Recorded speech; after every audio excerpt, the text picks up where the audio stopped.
ഈ രാത്രി ഇത് എങ്ങോട്ടാന്നല്ലേ? ഞങ്ങളെല്ലാവരും കൂടി ക്ലബ്ബ് വരെ പോവാണ് കേട്ടോ.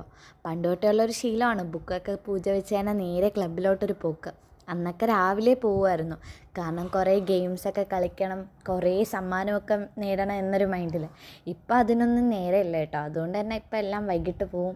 പരിപാടിയൊക്കെ കാണാനാണ് പോകുന്നത്. അവിടെ മെയിനായിട്ടും പോകുന്നത് ഫ്രണ്ട്സൊക്കെ വരും. അവരുടെ കൂടെയൊക്കെ സ്പെൻഡ് ചെയ്യാൻ കിട്ടുന്നൊരവസരം നമ്മൾ കളയില്ലല്ലോ. ഇപ്പം അങ്ങനെ എല്ലാവരെയും കാണാനും ഇല്ലാഞ്ഞുകൊണ്ട് നമ്മളവിടെ ചെല്ലുമ്പോഴാണ് എല്ലാവരെയും കാണുന്നത്.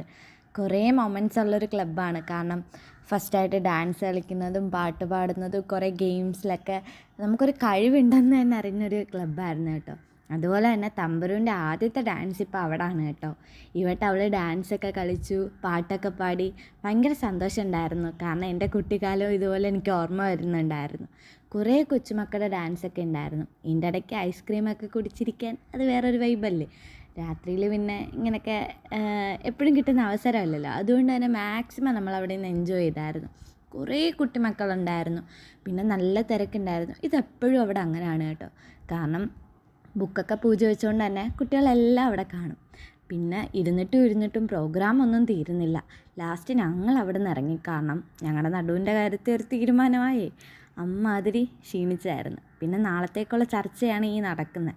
നാളെ എങ്ങനെ പോകണം, നാളെ എങ്ങനെ വൈബാക്കണം എന്നൊക്കെയാണ്. അപ്പം നാളെ കാണാം.